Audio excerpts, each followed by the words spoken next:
Kita orang daripada grup 6 akan menceritakan tentang cartai.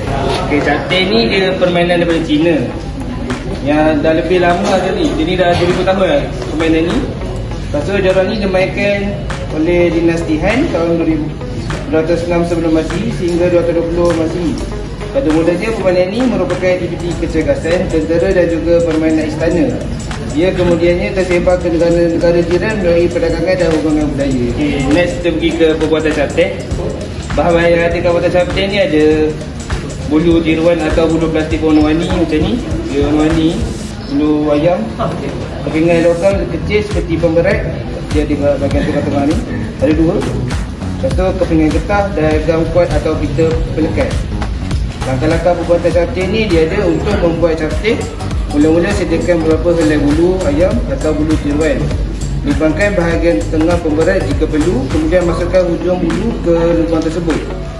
Susun bulu mengikut susunan, lepas tu campur-campur dah dapat jadi. Aturan dia senang je. Pertama, tangan tidak digunakan. Tapi kalau kita guna tangan, dah salah. Yang kedua, ada kaki, peha ditutup dengan kepala yang boleh.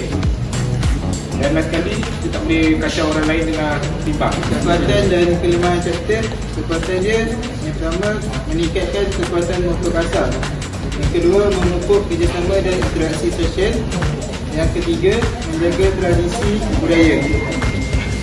Kelemahan dia, yang pertama, terhad pada ruang terbuka, risiko kecederaan kecil, terakhir, tidak sesuai kepada semua peringkat umum.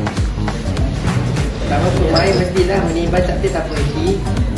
Yang kedua, pemain mestilah menimbang tanpa mati dan seberapa banyak yang mungkinlah yang dia boleh buat kan. Yang ketiga, pemain yang dia punya masa timbangan rendah, salah lah. Sebenarnya pemain yang kalah haruslah menambahkan cartai kepada pemenang. Dan pemenang harus menimbang 3 kali. Jika pemenang gagal menimbang, tadi denda dikenakan lah kepada yang kalah. Jika pemenang berjaya menimbang, pemain yang kalah akan dikenakan denda. Dan akhir kali pemain yang memenangi setiap pertandingan atau jumlah kemenangan banyak kali dikira juara lah. Sekali dalam seleksi apa yang kita akan dapat dengan bermain cartai, sama dia mengajar kita bukti kerjasama dan juga semangat berpasukan.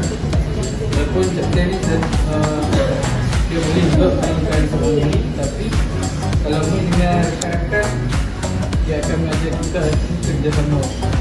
Biasanya nilai tradisional dan juga warisan budaya. Bila kita mencartai ni, kita akan melestarikan budaya-budaya permainan tradisional supaya tidak hilang dan juga generasi yang datang dapat bermain. Kita akan bagi 1 unit cartai untuk 1 pukulan. Kita akan bagi masa 5 minit untuk korang practice. And lepas tu hantar wakil 3 orang untuk satu group. Kita akan main secara 3.